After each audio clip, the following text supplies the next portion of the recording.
Hello, hello, hello. Welcome to Single Women Retiring Abroad. Have you been thinking about retirement and thinking that there is no way I can do this because I don't have saving, my social security is not a lot, and I have so many responsibilities? What would people think? But I am exhausted. I've been doing this for 40 plus years and I'm ready for a break. I want to retire, but where do I start? Well, if you have any of those questions, you're in the right place. My name is Maggie Lazar. I am a retired nurse practitioner. I've been retired for 3 years now. I'm 65 years old and I have done it. I currently live in the country of Panama, which is where I have retired to, but it was not in the plan. It just happened. So I am planning on having some conversations with those of you who are on the fence or those who have already made the leap. And of course, I'm going to talk to you about Panama, my second home or third home.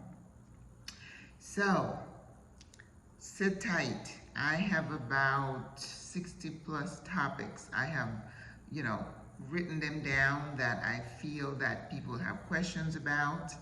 I've created the Facebook page, a WhatsApp group solely focused on single women who want to or have retired abroad. We are a special breed. There are a lot of us.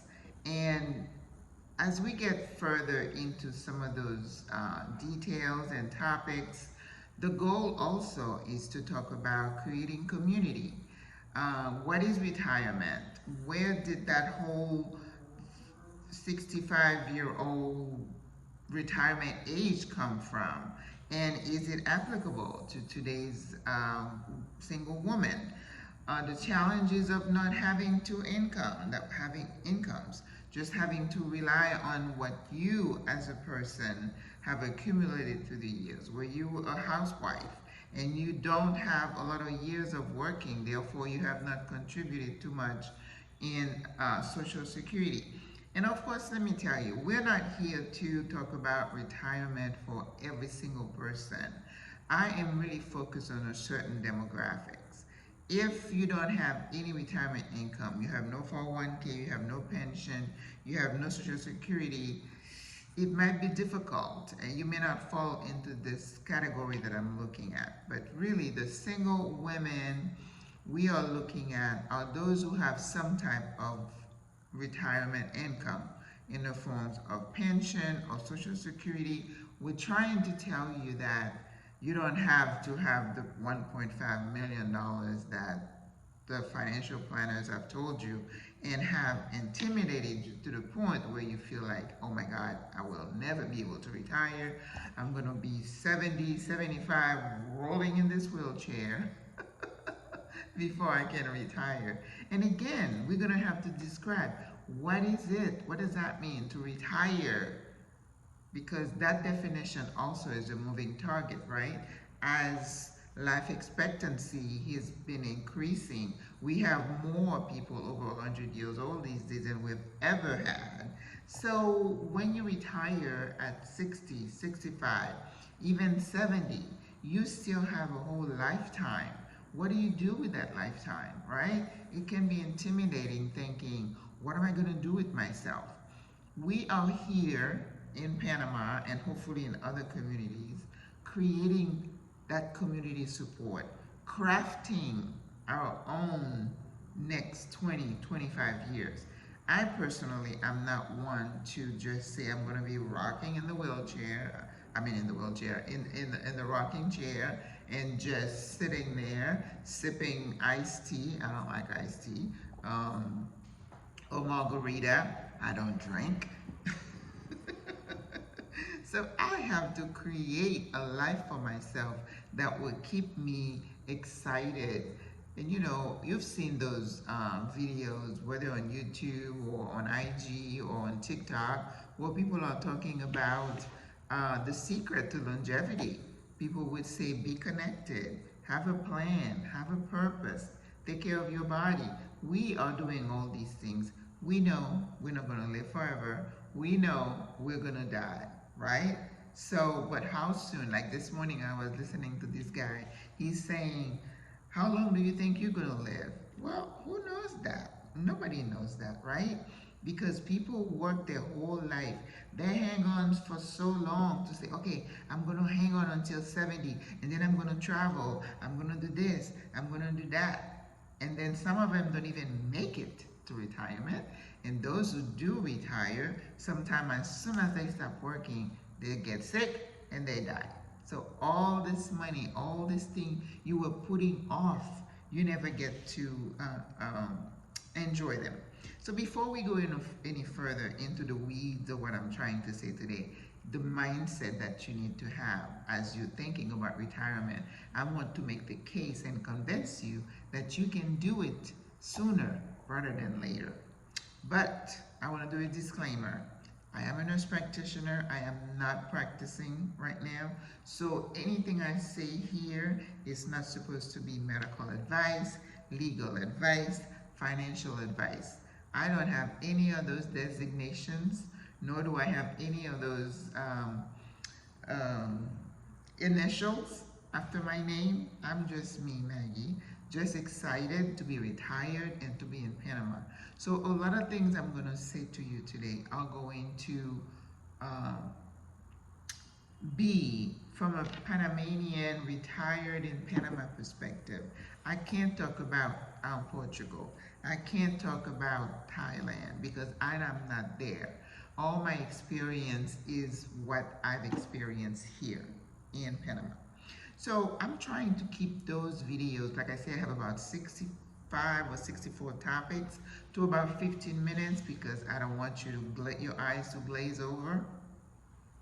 And I know I don't want to talk about why people are thinking they have to be 65. It's something we have inherited. I'm telling you, I'm 65. I think in my mid-50s, I had an epiphany.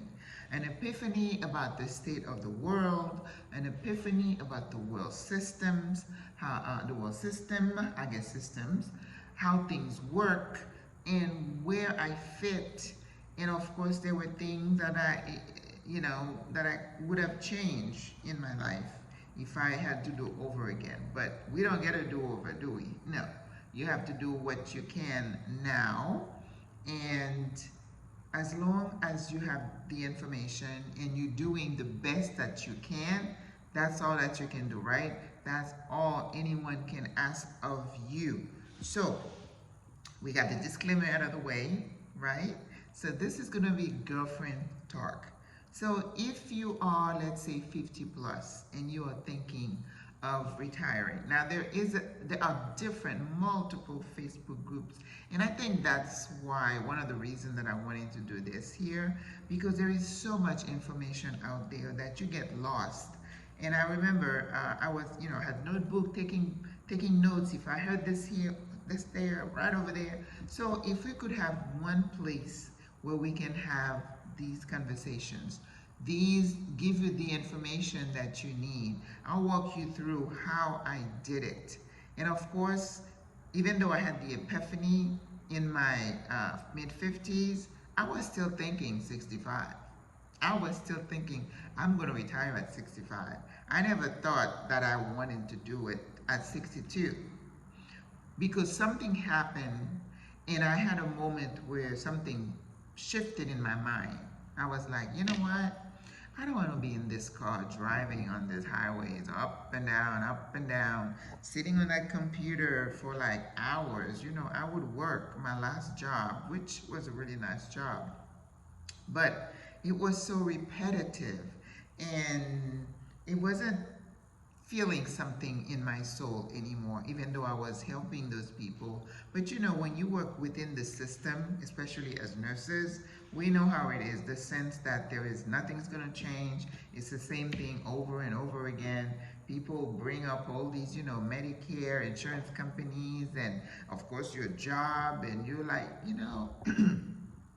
if I were 20, okay. If I were even 30, it would be okay.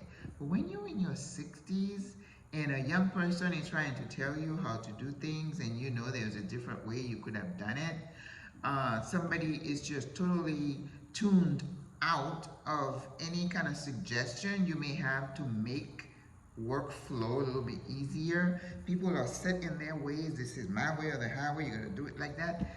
You get a little fed up. And of course, as we get older, we become impatient, right?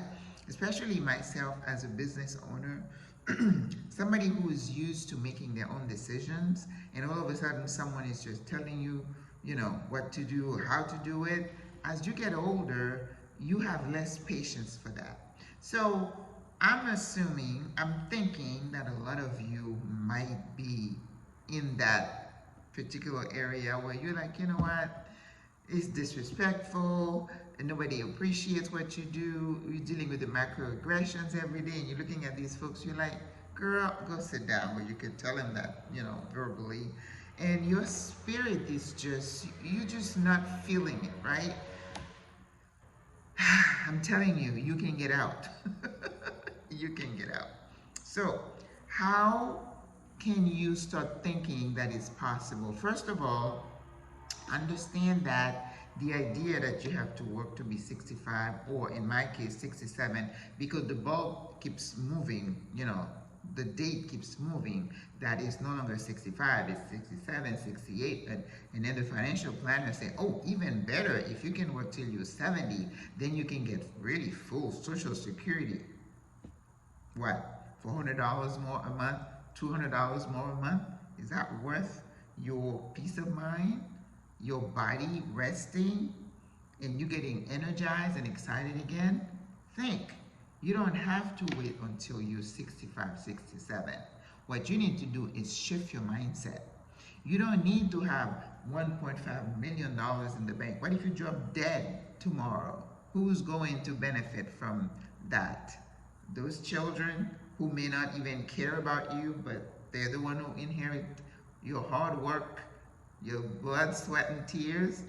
Does that make sense to you? Not to me. And remember, as we get older, your body, my analogy is just like a car, right? Things are gonna start falling off. You're gonna get sick. It's not if, it's when. So you gotta start thinking about, you kind of shift your thinking that it's about you now. It's about preserving what you have. It's about improving what you have. It's about, some of you never had time to take care of yourself, right? It's time for you to start eating right. You don't have to wait until you have a stroke to say, oh, I'm not trying to be mean or anything, but I see a lot of these posts about people who have cancer all of a sudden, or today I was watching this young man who developed multiple sclerosis, and all of a sudden it's like, oh, I'm starting to go to the gym, I'm starting to juice, you need to do those before you get sick. Don't wait till something happens. So this is what I want you to know. If you're thinking about retirement, it requires a mind shift. That yes, you can retire. You can retire with less money. You don't have to be a millionaire to retire. What you need to do is to shift your expectations, your lifestyle. Do you still want to retire and have the mansion? Do you still want to retire and drive the Bentley and the Porsches? If you can step back and say, you know what, I think I can be happy and content with less, with a simpler lifestyle, then you can retire. Do you need all the stuff in your car, in your house, right? We'll talk about decluttering, in another video, but it's an emotional thing because we keep accumulating things and then we find out we don't need them. So, my sister, you can do this. We in this community, we have the Facebook group, we have the YouTube channel, and we have a WhatsApp group where we can talk to each other, we hang out, we're gonna go on trips, and we're gonna support each other so that if you get sick, you don't have to rush and fly back home. If you're in the hospital, somebody's gonna visit you, someone's gonna call you. We are creating community. And as I promised you, I'm keeping these videos to 15 minutes. So if you wanna hear more, and I'm gonna put documents in the description so that you can refer to them as you go along, but you can do this. We are here with you. I am here with you. Au revoir. À la prochaine. I'll talk to you soon. Bye bye.